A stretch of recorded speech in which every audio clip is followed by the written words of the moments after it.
Greetings, strategists. This is Killout4716, and I am doing a very small strat for Empire at War. It's not really a strategy; it's just to get you how to play. So right now I'm looking at the advanced game options before we start the game because there are a few details that you need to know. Allowing units. Restarting units, allow super weapons, starting credits, win condition. Win condition, you can either destroy the enemy or the enemy space station in space. Right now, I'm doing only space, but sooner or later I will make a land video. And I can assure you the land video is going to be terrible. And right now, as you can see, the positions are actually not set up, so let me set them up right now.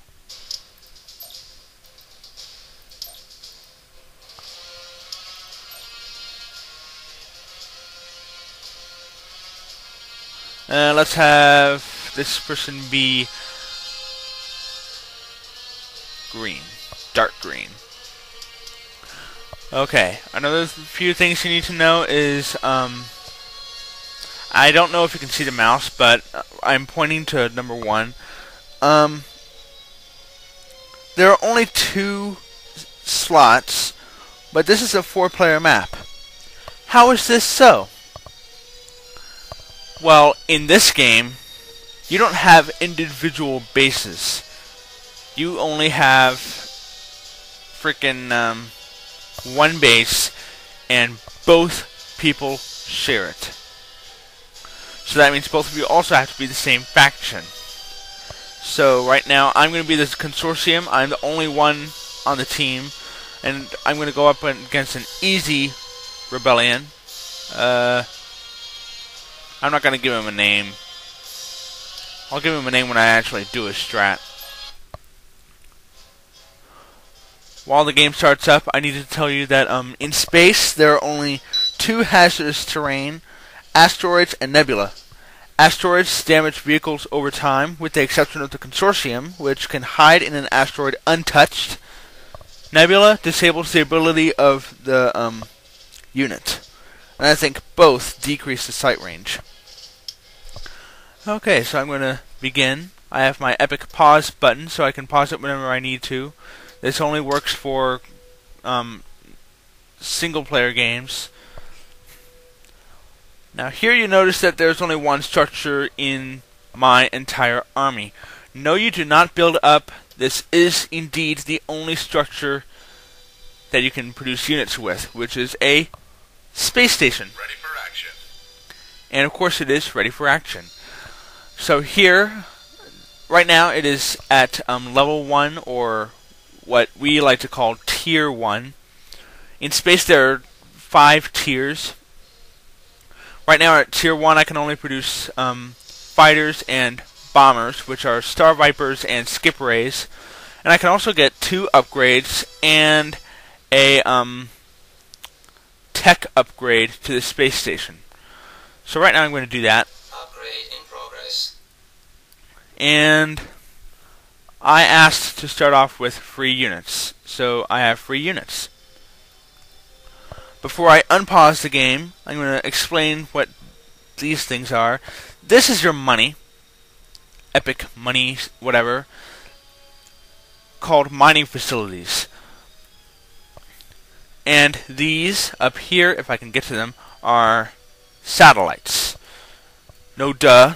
They are satellites. There are special kinds of satellites.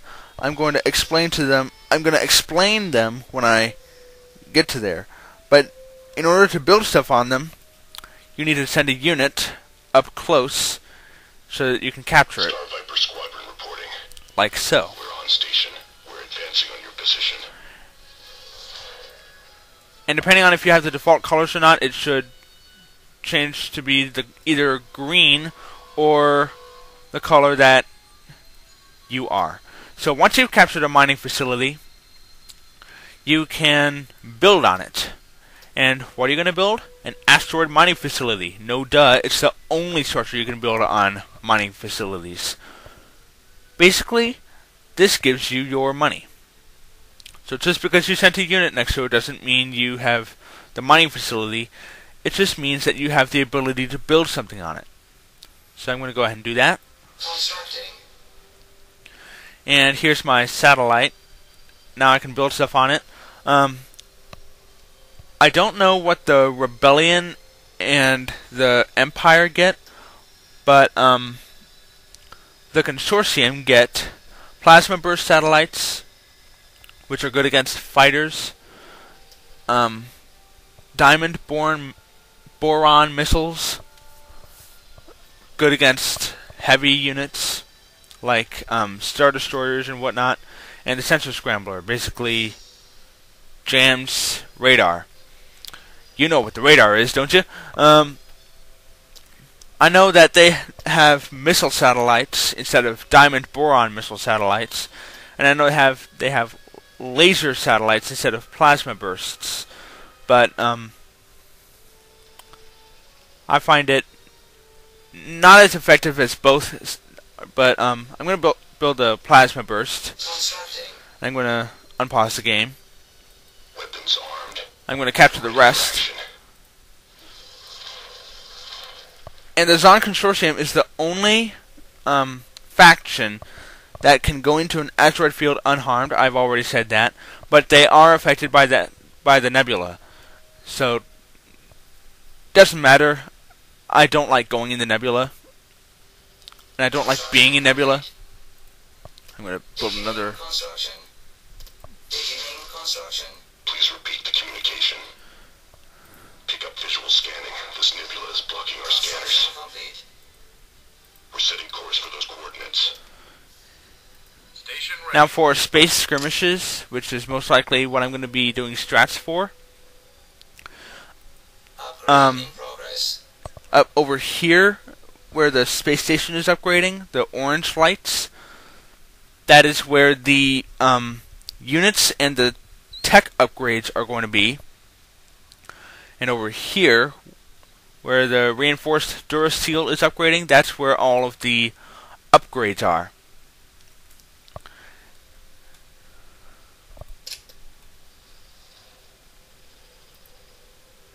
And also at the mining facility, you can get upgrades to get more cash faster. Always upgrade that.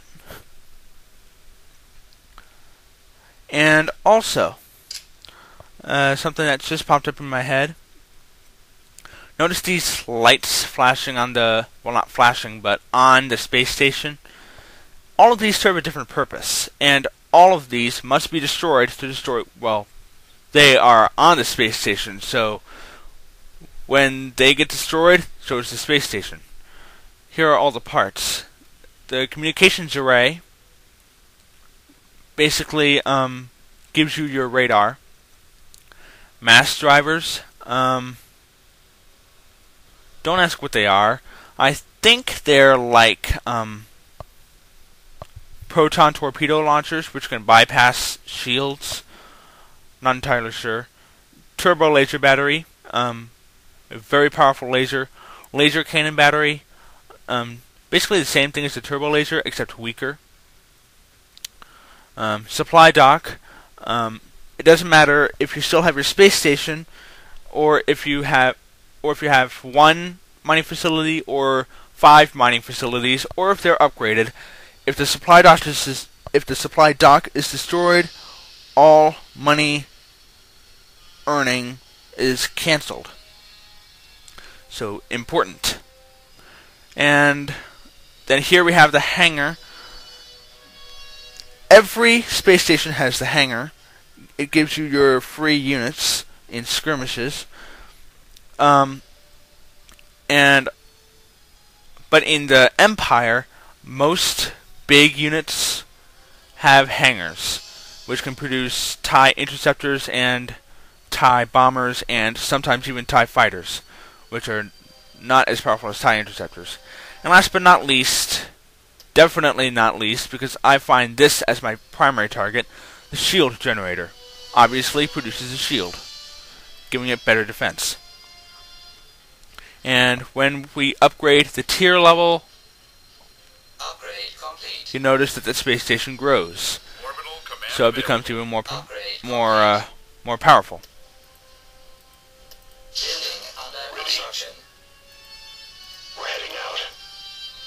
What is your order? Order acknowledged.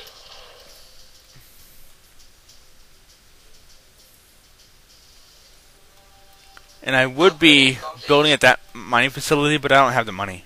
See, it's black. If you hover over it, it says insufficient funds. Unfortunately, we do not have an intro, so don't worry, it's under construction as we speak. But that's not going to stop me from making this video, and it's also not going to stop me from moving into part 2, which is the next video. Lunchbox for the land battles!